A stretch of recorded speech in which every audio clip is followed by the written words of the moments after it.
7টার সময় তোমারে হচ্ছে তুমি টিকিট কেন কাটো না? গোলমাল হে ভাই সাব, গোলমাল হে। কোথায় কোথায় নিয়ে যাবে জানি না, তবে একটা পয়সা নেবে না এর জন্য, মানে এটা একদমই ফ্রি। ট্যুরিস্টদের সঙ্গে সবসময় ভালো ব্যবহার করা উচিত। তো যারা ট্যুরিস্ট দেখলে নাক ছিটকান, ঘৃণা করেন, বাজে কথা বলেন, তারা আসলেই দেশকে ভালোবাসেন না। ভাই কোট ব্যথায় যা লাগছে না দাদা, কি বলবো।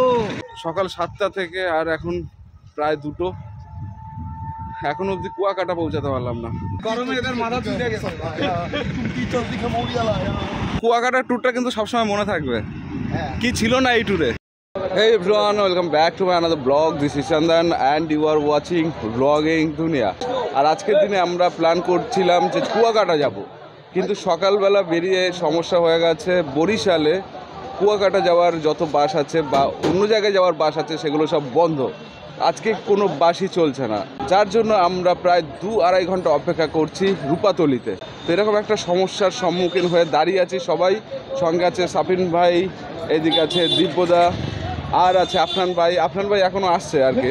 তো সবাই মিলে একসঙ্গে হব, তারপর যদি কখনো বাস পাই সেই বাসে করে যাব কুয়াকাটা। 7টার সময় তোমারে হচ্ছে তুমি টিকিট কেন কাটো না? আমরা তোমাদের থেকে উঠতে পারতাম। টিকিট একদম গোলমাল হে ভাই সাব, গোলমাল হে। But we are enjoying. হ্যাঁ একদম। পটুয়াখালী বিআরটিসি আছে। গোলমাল হে ভাই সাব, গোলমাল। পটুয়াখালী বিআরটিসি আছে। আসো আসো।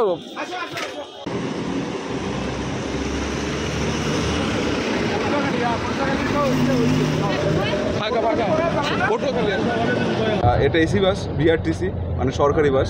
আর এই বাসে করে আমরা পটুয়াখালী যাব, তারপর ওখান থেকে কুয়াকাটা যাওয়ার কোনো না কোনো বাস হয়তো পেয়ে যাব।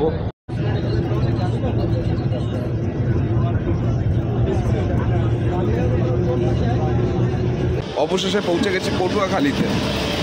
ঘুমিয়ে পড়েছিল নাকি পাশে? একটু ঝিমায়া পড়ছি একদম, আমিও একটু চোখ লেগে গেছিল। ঘুম এসে গেছিল? স্লাইড ছোট আচ্ছা। ছোট ন্যাপ। রাত্রে কারোরই ঠিকঠাকভাবে ঘুম হয়নি, মানে সবাই 2টো, 2:30, 3টের সময় ঘুমিয়েছে। আমি আর দিব্যতা ঘুমিয়েছি 4টের সময়, উঠেছি 6টার সময়। মানে ঘুমের অনেক ঘাটতি, যার কারণে সবাই আর কি দেখলাম যে ঘুমিয়ে পড়েছে আর কি। খুব বেশি না, 8 ঘন্টা মতো। তো এখন এখান থেকে আমরা যাবো হচ্ছে কুয়াকাটা। তো কুয়াকাটার কি গাড়ি পাওয়া যায়, কোথায় পাওয়া যায় সেটা আমিও বুঝতে পারছি না। দাদারা যেদিকে হাঁটছে আমিও সেদিকে হাঁটছি। আরে যা।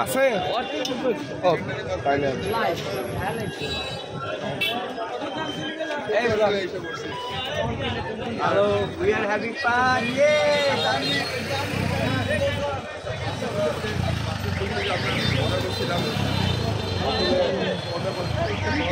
এখন আমরা একটা টোটো নিয়েছি, আর এই টোটোতে করে কোথায় যাচ্ছি আমরা সবাই এখন? গোলমাল নেই হে। এটা নিয়ে কি কুয়াকাটা যাচ্ছি? তাহলে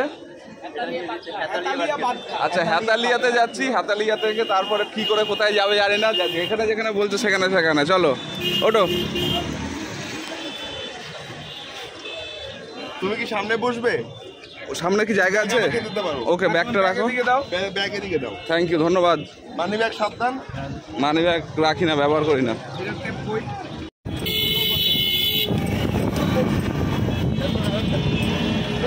ওকে, এখন ব্যাপারটা হয়ে দাঁড়িয়েছে, আমরা যাচ্ছিলাম যেখানে যাওয়ার কথা ছিল, কিন্তু এই ভাইয়া থ্যাংক ইউ প্রথমে থ্যাংক ইউ বলেনি, তারপর ঘটনাটা বলি। তো এই ভাইয়া বললেন যে যেহেতু আমি কলকাতা থেকে এসেছি, ইন্ডিয়া থেকে এসেছি, একদম একদম, তো তাই ভাইয়া টাকা ছাড়া আমাকে পটুয়াখালী ঘোরাচ্ছে। কোথায় কোথায় নিয়ে যাবে জানি না, তবে একটা পয়সা নেবে না এর জন্য, মানে এটা একদমই ফ্রি ফর মি, যেহেতু আমি ইন্ডিয়া থেকে এসেছি। তো এটাই হলো ভালোবাসা।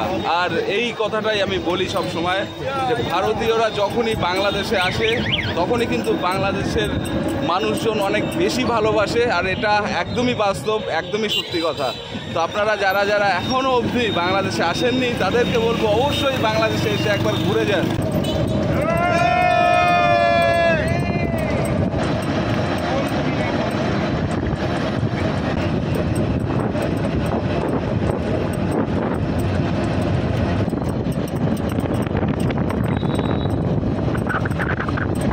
এই সেই পটুয়াখালীর সেই বিখ্যাত ঝাউবন রাস্তা, যেটা খুবই সুন্দর। আর সে ভাইয়া কোথায় গেল? ভাইয়া নাম কি ভাইয়া? আচ্ছা, ভাইয়াকে অনেক অনেক ধন্যবাদ। যে ভাইয়া এমন একটা অফার করবে যেটা সত্যি আমরা কখনোই কেউ কল্পনা করতে পারিনি। তো কল্পনা করতে পেরেছো যে কেউ এইভাবে এরকম একটা অফার করবে? ভাই thanks for the tip man. মানে আমাদের পটুয়াখালীতে দিয়ে আসে প্রায় সময়। আমি তো ভাই ছোট একটা অটো চালাই, এখন প্রায় সময় আমি মনে করেন অনেক লোকেরই অফার দিই যে ভাই আসছেন দূর থেকে, অনেক দূর থেকে লোক আসলে আমি মাঝে মাঝে এই অফারগুলো দিই। আমি মাঝে মাঝে ঘুরে অনেক। এই হচ্ছে না সাচ্চা দিলের থেকে বড় কথা হচ্ছে নিজের এলাকার যে ট্যুরিজম সেটাকে প্রমোট করছে, আর এটা সব থেকে বেস্ট। যত প্রমোট করবে তত মানুষজনের আগ্রহ বাড়বে, তত মানুষজন আসবে, তত ভাইয়াদের কিন্তু ইনকামও বাড়বে। ট্যুরিস্টদের সঙ্গে সবসময় ভালো ব্যবহার করা উচিত সব সময়, তাহলেই নিজের এলাকার নাম নিজের দেশের নাম কিন্তু বাইরে প্রচার হবে। তো যারা ট্যুরিস্ট দেখলে নাক ছিটকান, ঘৃণা করেন, বাজে কথা বলেন, তারা আসলেই দেশকে ভালোবাসেন না। যেমন এই ভাইয়া নিজের জেলাকে ভালোবাসে বলেই কিন্তু আমাদেরকে ফ্রি ট্যুর দিল। একদম না? একদম একদম। তো ভাইয়া কিন্তু নিজের জেলাকে ভালোবাসে বলেই, নিজের শহরকে ভালোবাসে বলেই কিন্তু আমাদেরকে একটা ট্যুর দিল, দেখালো যে কত সুন্দর শহরে আমরা থাকি, আমি থাকি। যেই আসুক একদম ভাই, অনেক আমি এরকমের অনেকেরই দিচ্ছি। একদম ভাইয়া, থ্যাংক ইউ ভাইয়া। এরকম আপনার মতন আন্তরিক মানুষজন খুবই কম পাওয়া যায়। পটুয়াখালীর মানুষের না আতিথেয়তা অনেক বেশি। বরিশালের থেকে হচ্ছে পটুয়াখালীর মানুষের, হ্যাঁ বরগুনার আতিথেয়তা অনেক বেশি। ওকে, তাহলে পটুয়াখালী বরগুনাতে আসতে হবে, বরিশালে না এসে। আসতে হবে। পটুয়াখালী ঘোরার এক্সপেরিয়েন্সটা কেমন? খুবই ভালো। আমি পটুয়াখালী এই ডেভেলপ হওয়ার পর আজকেই আসছি। এটা প্রথমবার? হ্যাঁ। আচ্ছা দাদা, এই যে কুয়াকাটা যেতে যেতে পটুয়াখালীর উপর থেকে কুয়াকাটা তো অনেক গেছে, কিন্তু সিটির মধ্যে ঘোরা হয় নাই। ওকে, জাস্ট ফেসবুকে দেখছি, আসলে অনেক সুন্দর, বেশি সুন্দর। সুন্দর না? অনেক সুন্দর। আমি রাজশাহীটা দেখার পরে আর এইটা দেখার পরে অনেক সাজানো করছে। এখানে আমার দুইটা কথা আছে। আমি লাস্ট শহরের মধ্যে যখন ঢুকছি 2015 সালে, এখন 2024, তো আইসা ফুল চেঞ্জ লাগতেছে। হ্যাঁ, এবং এটা বেশ ভালো লাগতেছে যে ওই 15 সালে আইসা হচ্ছে পটুয়াখালীতে যেমন দেখছি ছোটখাটো সিমসাম একটা শহর, রাস্তাঘাট অত ভালো না, বাট এখন বেশ ভালো। মানে দেখা খুবই একটা আমূল পরিবর্তন যেটারে বলে আর একদম খুব জোস। এই শহর ঘুরতে ঘুরতে আমার চোখে যে জিনিসগুলো পড়লো সেগুলো বলি। প্রথমত হচ্ছে এখানে যিনি মেয়র, ওনার ফটো আমি কোথাও দেখতে পাইনি। ছোট্ট করে দু একটা পোস্টারে দেখেছি একদম, মানে যিনি এই উন্নয়নের কাণ্ডারি, যিনি উন্নয়ন করেছেন তার ফটো কোথাও নেই। কিন্তু অন্যান্য জেলাতে ঘোরাতে কিন্তু আমি দেখতে পেয়েছি মেয়রদের ফটো বড় বড় ব্যানারে ছাপানো, বাট এখানে কিন্তু সেটা একদমই আলাদা। শহরটা সত্যি কথা আমার মন থেকে ভালো লাগলো। আর রাজশাহীতে গিয়েছিলাম, যতটা আমি খুশি হয়েছিলাম রাজশাহীর রাস্তাঘাট পরিষ্কার পরিচ্ছন্ন দেখে, সাজানো গোছানো একটা শহর, তো ঠিক তেমনই কিন্তু এই Patuakhali. Man, this is Patuakhali man, this is Patuakhali.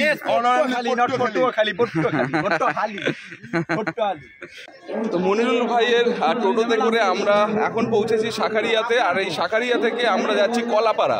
তো আমরা এখনো কিন্তু কুয়াকাটা পৌঁছাতে পারিনি। এর মধ্যে দুখানা গাড়ি পাল্টানো হয়ে গেছে, একটা বাস আর একটা হচ্ছে টোটো। এখন উঠবো হচ্ছে একটা সিএনজিতে, মানে অটোতে, আর এই অটোতে করে যাব হচ্ছে কলাপাড়া, তারপরে আবার আচ্ছা মাহিন্দ্র বলো এটা, আচ্ছা এটা মাহিন্দ্র, এটাতে করে যাবো কলাপাড়া, তারপর কলাপাড়া থেকে কি হবে? কলাপাড়া থেকে আরেকটা মাহিন্দ্রতে কুয়াকাটা, মানে তখন ফাইনালি পৌঁছাবো 4টে গাড়ি পাল্টানোর পর। ও গড, মনিরুল ভাই থ্যাংক ইউ ভাই, আবার দেখা হবে কোনো এক সময়। একদম আসবো, এসে ফোন করবো, ঠিক আছে ভাইয়া? ওকে ভাই। হ্যাঁ না, ওটা আমার হোয়াটসঅ্যাপ নাম্বার, ঠিক আছে?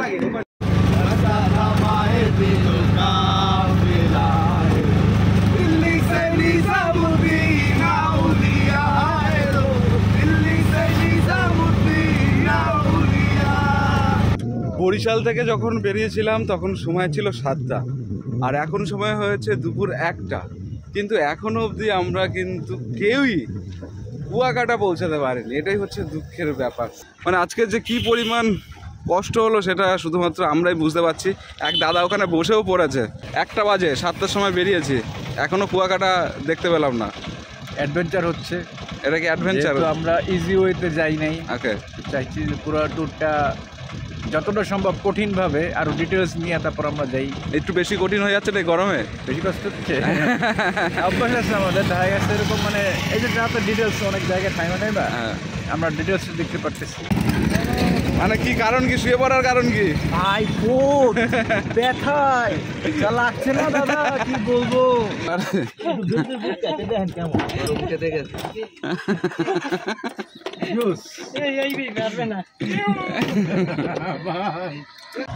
অটোটা মানে যেটা মাহিন্দ্রা বলে সেটা খারাপ হয়ে গেছে। এই মাঝ রাস্তাতে ব্রিজের ঢালেই অটো বন্ধ হয়ে পড়ে রয়েছে। আর এই গরমে আমরা সবাই হাওয়া খেতে বেরিয়েছি না রোদ খেতে বেরিয়েছি বুঝতে পারছি না। এই জন্যই রূপম ইসলাম বলেছে জীবন চলছে না আর সোজা পথে, দেখো আজও হাঁটি কোনো মতে। একদম। কিন্তু ভাই এখানে পুত ব্যথা হয়ে গেছে ভাই, হাঁটতেও পারতেছি না ভাই।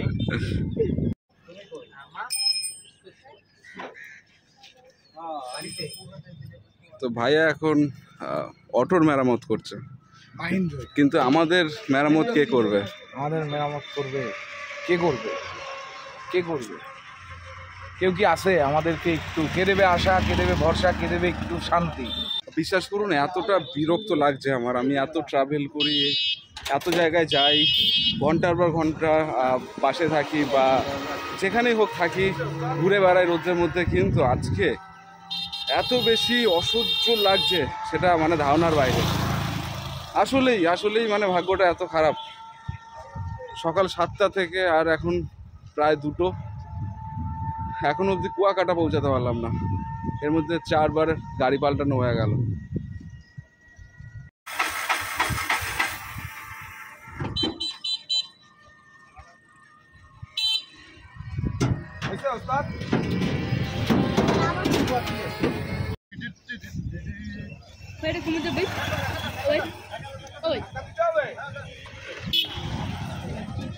তো এখন কুয়াকাটা যাওয়ার বদলে সবাই ধাক্কা দিতে ব্যস্ত। কি না কি দেখতে হচ্ছে জীবনে। কুয়াকাটা যাবে না, এই অটো ধাক্কা দিতে দিতে আবার বরিশাল। এই অটো একটু আগে আমরা যখন মাইন্ডতে উঠছি ওই সময়টা ধাক্কায় স্টার্ট উঠানো লাগতো।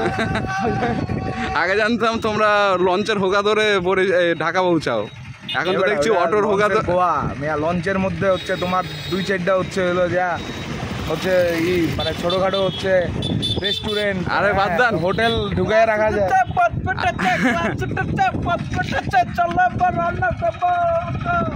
গাড়ি ঘুরা তুই আফনান ভাই, আগে জানতাম বরিশালারা লঞ্চের হোগা দইরা ঢাকাতে যায়, এখন দেখি অটোর হোগা দইরা কুয়াকাটা।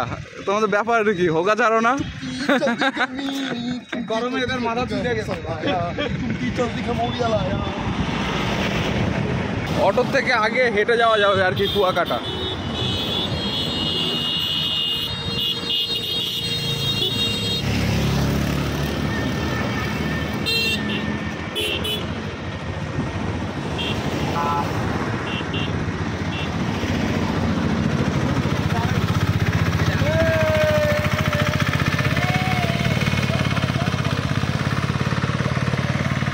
কুয়াকাটার ট্যুরটা কিন্তু সবসময় মনে থাকবে।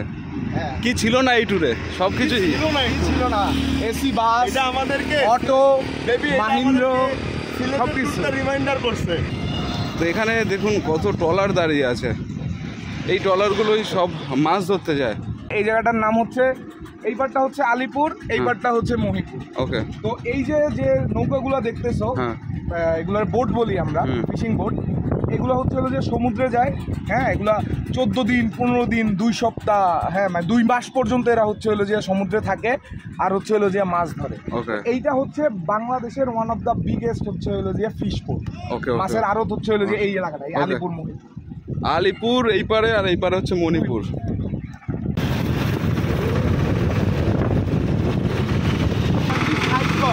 ওই ব্রিজ ওখানে খারাপ হয়েছিল, আবার এখানে এসে খারাপ হয়েছে। চলুক আর না চলুক, সাইড তো করতে হবে রাস্তার মধ্যে।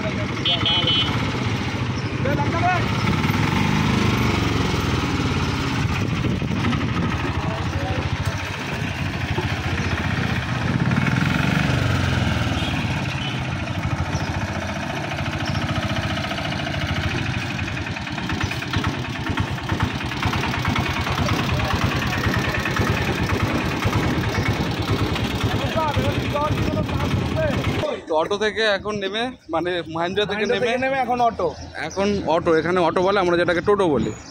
নাও সব কিছু এক্সপিরিয়েন্স করে নিলাম, এখন ভ্যান ট্যান কি আছে, সাইকেল, ওকে সাইকেলও নিয়েও চড়িয়েও। কটা বাজে বলছি না, শুধুমাত্র এটুকু জানাচ্ছি যে আমরা অবশেষে পৌঁছে গেছি কুয়াকাটাতে।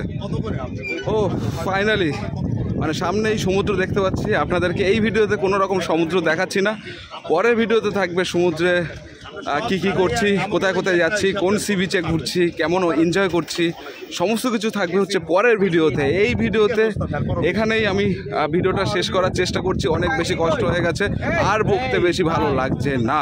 যদি না আমাদের রাস্তাতে এত বিপদ হতো তাহলে অবশ্যই আপনাদেরকে সি বিচটা এই ভিডিওর মধ্যে দেখাতাম, কিন্তু আসলে এই ভিডিওটা অনেক বেশি বড় হয়ে গেছে আশা করি।